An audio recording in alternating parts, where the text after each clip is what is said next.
With almost 30 years of adventures, battles, and unforgettable moments, the Pokemon series has captured the hearts of millions. But what games truly stand out as the best in the series? So after last week's video talking about the series and what it needs to do to change, I figured we could actually take a look back at the series and rank every mainline Pokemon game, diving into what made them great, where they fell short, and how they've shaped the series that we know and love today. So before we get to that, as always, don't forget to leave a like and subscribe if you're not already, and comment down below. Let me know your thoughts on today's video. How would you rank the Pokemon series? I'm interested to know because I'm sure everybody's list is going to be different. So for today's video, we have a total of 3 rules: mainline games only, no spin-offs, and no remakes. So that narrows it down to about 11 total games. Let's get to the list. By the way, I'm ranking these in order of least favorite to most favorite, and I'm going to give a breakdown of each game as we go. So number 11 is going to be, probably no surprise, Sword and Shield. Pokemon Sword and Shield. This originally came out back in 2019, and this brought a mix of traditional mechanics and some new features like Dynamaxing and Gigantamaxing, which allowed Pokemon to temporarily grow massive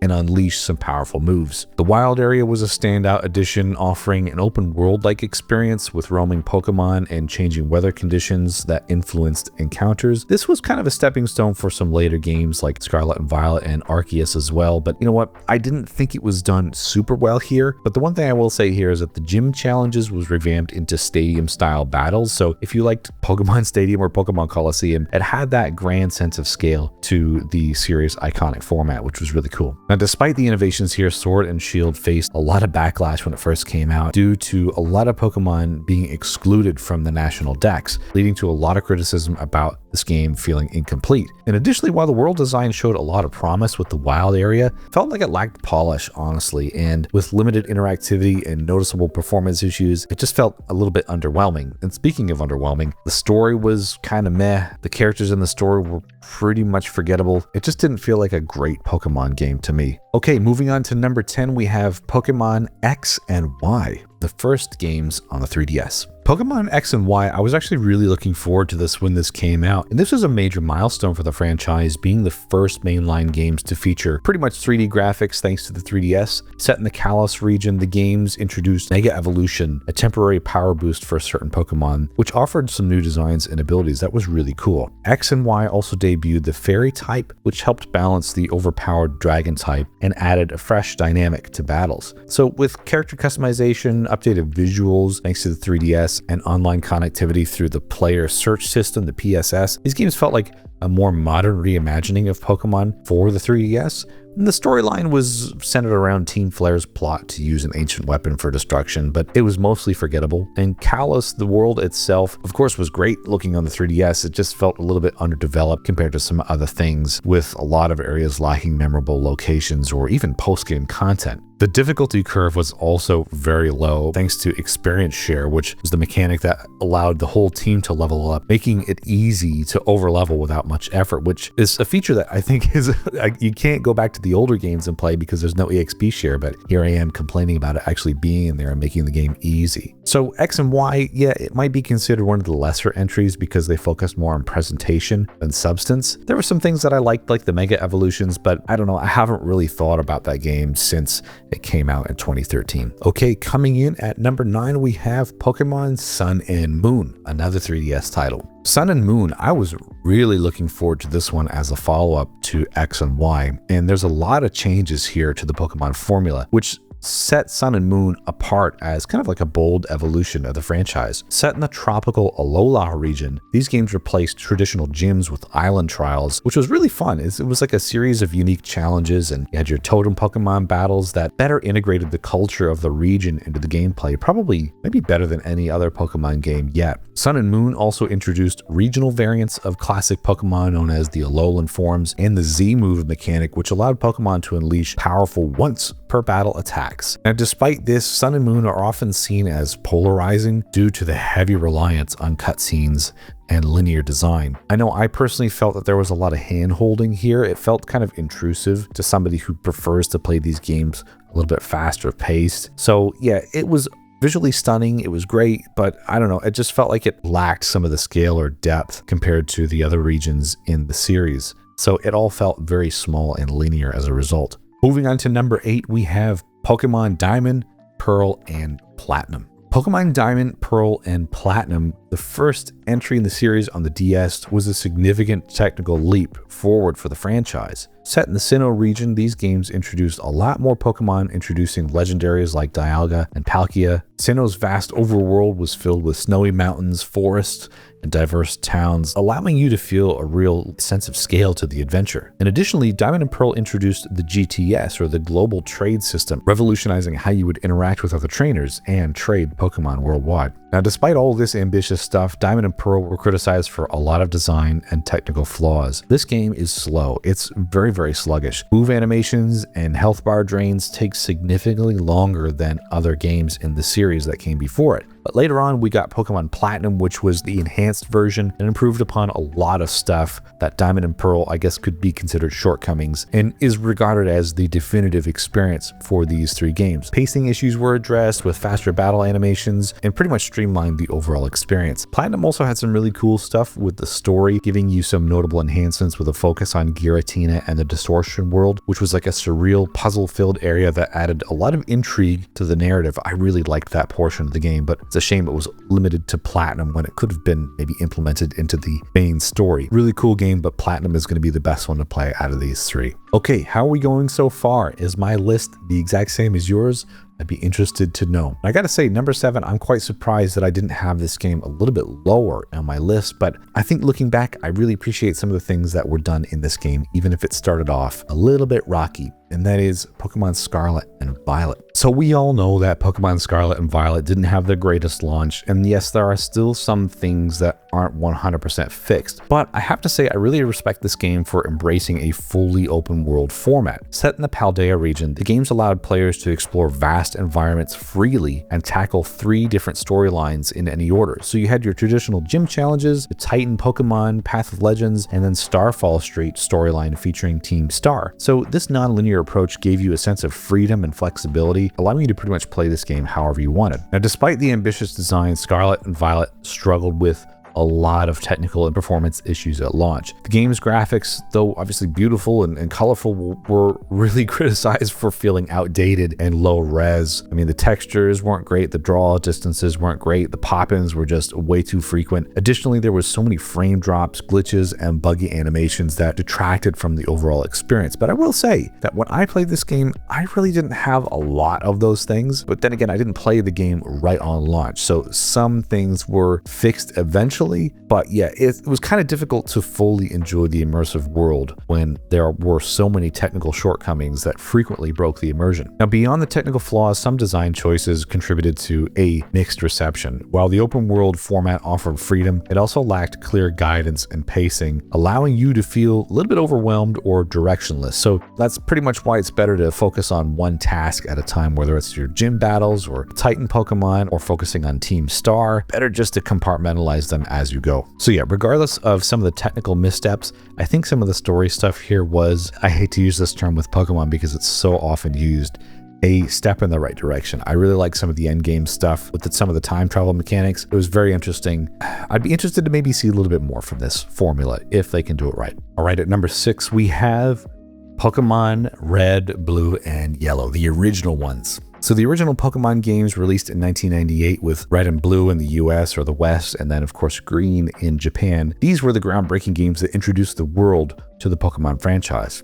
This was the first time we could ever capture, battle, and train 151 unique Pokemon. We assumed the role of a young trainer trying to become the Pokemon champion by defeating 8 gym leaders and the Elite Four while simultaneously thwarting the plans of the villainous Team Rocket. The gameplay loop was simple and addictive, featuring turn-based battles, a rock, paper, scissors mechanic with elemental types, and the thrill of leveling up Pokemon to learn new moves or evolve. I always loved, especially as a kid, seeing what forms my Pokemon would evolve to. Now, this visual style was limited by the Game Boy's hardware with the monochromatic graphics and simple sprites, but believe me, this did not detract from the sense of adventure and discovery that captured the world. I mean, when I say captured the world, if you weren't alive during this time, Pokemania was a thing. The entire world was consumed by these games. And after Christmas 1998, for me, my life was never the same after getting Pokemon Blue in my teal Game Boy Color. I was so sucked into these games. Now, despite the success, believe me, this game was not without flaws. The original titles were riddled with bugs, such as the infamous Missing No glitch, and the balance between Pokemon types and moves was far from refined. Nevertheless, these games laid the foundation for what would become a global phenomenon, establishing many of the franchise's core elements that persist to this day.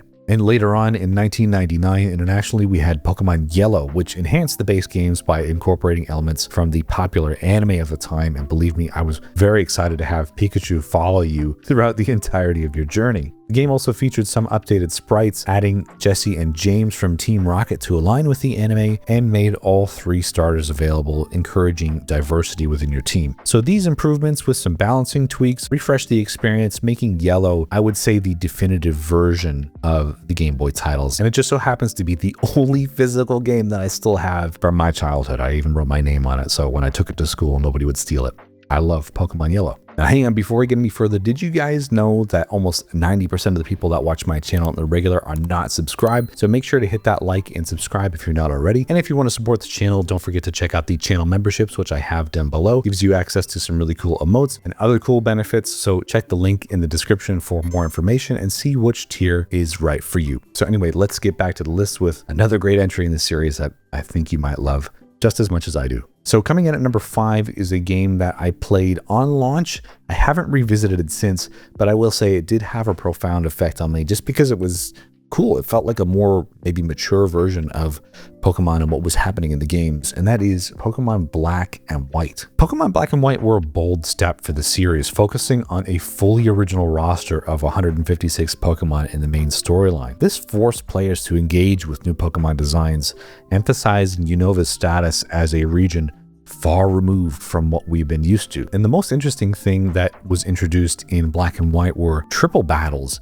and rotation battles, adding a lot more variety to the combat. And storytelling took center stage here with a morally complex narrative about the relationship between humans and Pokemon. And visually, Black and White pushed the Nintendo DS hardware with dynamic camera angles and battles and detailed sprites that move throughout combat. While some fans were kind of divided on Pokemon that were implemented in this game, I guess we could appreciate the creativity and freshness here. These games laid the groundwork for deeper storytelling and thematic exploration in Pokemon, of course setting the stage for some more ambitious sequels. So speaking of sequels, number 4 is going to be Pokemon Black and White 2. Now this was the first direct sequel in Pokemon history. Black and White 2 built on the foundation of Black and White, set with the story 2 years later in the Unova region. These games introduced new protagonists and expanded the region, featuring new towns and areas and a more diverse regional Pokedex that included many non-Unovan Pokemon. The story was a little bit more complex, showcasing the remnants of Team Plasma and their philosophical divide between truth and ideals. The sequels also polished some of the gameplay mechanics and rebalanced elements that felt maybe rough in Black and White. Black and White, I suppose, is considered to be the must-have Nintendo DS game because it's simply so content rich. In contrast to other remakes, I suppose, that visited the original source material that was, really cool, but Black and White 2 offered something fresh in terms of narrative and gameplay experience. So I would say it is a solid mainline entry and definitely one that you don't want to miss if you're going to play all these games. We are almost there. We are about to crack the top 3. And I gotta say, I kind of surprised myself with how high I ranked this next game in the list, and that is Pokemon Legends Arceus. Pokemon Legends Arceus marked a bold departure from the traditional Pokemon formula. Pokemon Legends Arceus is set in the Hisui region, a historical precursor to Sinnoh, and the game takes players on a journey to create the first Pokedex while also unraveling the mysteries of Arceus and the region's origins. Now, unlike prior entries, the focus shifted from battling gym leaders to exploring vast open areas filled with wild Pokemon in their natural habitats. So even if we didn't like the wild area from Sword and Shield, it was kind of the stepping stone for what we got in this game. Players here took on missions and side quests, immersing themselves in a world where humans and Pokemon had not fully coexisted. The gameplay emphasized real-time action while you actively engaged in the capture and battling. Pokemon could be caught by stealth or weakened in traditional turn-based battles, creating a dynamic and interesting experience for the series at this time. The game introduced crafting systems for items like Pokeballs and healing potions, giving you some resource management, which I suppose was interesting as well. Additionally, rideable Pokemon and seamless traversal mechanics made exploring the varied environments both practical and enjoyable, honestly. Legends Arceus was, here we go again, I gotta say it, a step in the right direction for the series because it reinvented how you interact with Pokemon, emphasizing exploration, discovery, and a more hands-on approach to catching and studying your Pokemon. By breaking away from a rigid structure of gym challenges and linear progression, this game offered a fresh perspective that appealed to not only longtime fans but newcomers as well. Its innovative mechanics and open world design demonstrated that the series does have potential to evolve while retaining its core identity. This is going to pave the way for future titles to maybe embrace this creative risk. So we have 2 entries in the series left. What way do you think it's going to go? I will say that I love this next game. I remember playing it on my birthday, being very excited to get the EB Games pre-order, which was a little coin. Do you guys remember this? I'll flash it up on the screen here so you jog your memory. Love these games. It is Pokemon Ruby, Sapphire, and later Emerald. Wow, great games. Pokemon Ruby and Sapphire released in 2002 for the Game Boy Advance, and these games were great, introducing you to the Hoenn region filled with diverse ecosystems and 135 new Pokemon, bringing the total to 386. The game debuted double battles, a feature that was very interesting and a great way to shake it up at that point, and became a series mainstay. And the narrative revolved around Team Magma and Team Aqua, the villainous groups aiming to reshape the world by awakening the legendary Pokemon Groudon and Kyogre. These games showcase the series' ambition with a vibrant new setting and great gameplay innovations. The Game Boy Advance's improved hardware allowed for enhanced graphics that really brought this world together. I mean, towns and forests and oceans felt alive at that point. Now, despite these enhancements, the game did face criticism for their lack of compatibility with previous titles with limited post-game experience. However, features like Pokemon contests and my favorite secret bases were super great, added a lot of depth and variety to your experience, making them maybe one of the most memorable installments in the franchise. And 2 years later, Pokemon Emerald was released, better refining these games by combining their elements and expanding on the narrative, and the story included both Team Magma and Team Aqua with Rayquaza or Rayquaza. I actually don't know how you say that properly. I always said Rayquaza. But anyway, he was a pivotal role in resolving the conflict between Groudon and Kyogre. The Battle Frontier, also a robust post-game facility, became a standout feature, offering diverse battle challenges that catered to more competitive players. So enhanced double battles, quality of life improvements, and expanded content cemented Emerald as the definitive Game Boy Advance experience for Pokemon and one of the most beloved and standout entries in the series. So of course we got 1 entry left in the series. You know what it's going to be. It's going to be Gold, Silver, and Crystal. Wow. Number 1 is Pokemon Gold and Silver, originally released in 2000 worldwide for the Game Boy Color. These are celebrated as some of the best entries in the series due to their ambition and innovation at the time. Set in the Johto region, these games introduced 100 new Pokemon, bringing the total to 251, and a real-time day-night cycle that made the world feel immersive. Features like Pokemon breeding and the addition of Dark and Steel types rebalanced some gameplay, while the vibrant visuals took advantage of the Game Boy Color's capabilities. The journey's highlight was the return to the Kanto region. That was so unexpected for me, actually beating the Elite Four, and then all of a sudden you can revisit the world from red and blue and yellow. Absolutely blew my mind. This was a huge nostalgia trip for me. Honestly, it was unmatched in terms of scale back then. These entries also expanded the lore with legendary Pokemon like Ho-Oh, Lugia, and the mystical trio of Entei, Raikou, and Suicune. There were gameplay innovations here such as held items and the versatile Pokegear, which combined a map, a radio, and a phone, giving you some extra things for exploration and strategy. These games offered a perfect blend of storytelling, exploration, and refined mechanics, establishing these, in my opinion, as the best in the series for their depth and execution. So with the seamless fusion of past and present, merging Gen 1 and Gen 2, Gold and Silver set a high standard for the Pokemon franchise. But wait, it gets better. Pokemon Crystal, released just a year later, refined and expanded on Gold and Silver, earning its place as the definitive game to play in that series. It also had some enhanced sprite animations to make battles feel a little bit more dynamic, and the Battle Tower offered a glimpse into structured competitive play. So by building an already stellar foundation, Crystal cemented itself as a masterpiece and a hallmark of Pokemon's enduring appeal. So that's the ultimate tier list for Pokemon. Let me know down below in the comments what you guys think. Don't forget to like and subscribe. Hit the playlist here for some more of my ranking videos, and we'll see you guys on another video. Thanks for watching.